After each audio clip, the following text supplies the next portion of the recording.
ఈ government P4 విధానం తీసుకురావటంపై మీకు ఎలా అనిపిస్తుంది? ఇది చాలా శుభప్రదమైన ఐడియా. గవర్నమెంట్ ఇలాంటి చంద్రబాబు నాయుడు తీసుకురావడం కరెక్టేనంటారా? 100% కరెక్ట్.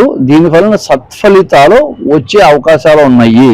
ఎందుకంటే కొంత ఫ్యామిలీ వాళ్ళకి ఎవరికైతే ఇబ్బందికరంగా ఉందో, ఆర్థిక పరంగా సమాజ పరంగా ఇబ్బందులు ఉన్నారు, వారికి ఎంతో కొంత సహాయం చేసినట్టుగా ఉంటుంది. అది కూడా గవర్నమెంట్ ద్వారా అనే దృక్పథంలో ఉంది. చంద్రబాబు నాయుడు గారి ఆలోచన రావటం ఎలా అనిపిస్తుంది? చాలా మంచి ఆలోచన. ఇంతవరకు ఇలాంటి ఆలోచనలు ఏ రాష్ట్రంలోనూ, ఏ గవర్నమెంట్ లోనూ, ఏ పార్టీలోనూ ఈ ఐడియాలు రాలేదు. చంద్రబాబు నాయుడు గారికి ఇది ఒక ఆనవాయితీ అయిపోయింది. ఉమ్మడి రాష్ట్రంలో ఉంటే ఐటీ అనేది తీసుకొచ్చారు.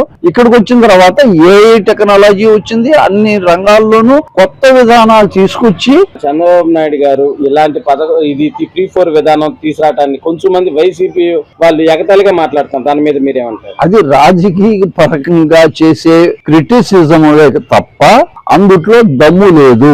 ఏదో ఒకటి వాగాలి కదా, ప్రజల్లో విషం చెమ్మాలి కదా అనే ఉద్దేశంతో ఉండటమే తప్పితే ఇందుట్లో ఎవరికి ఎలాంటి నష్టము లేదు.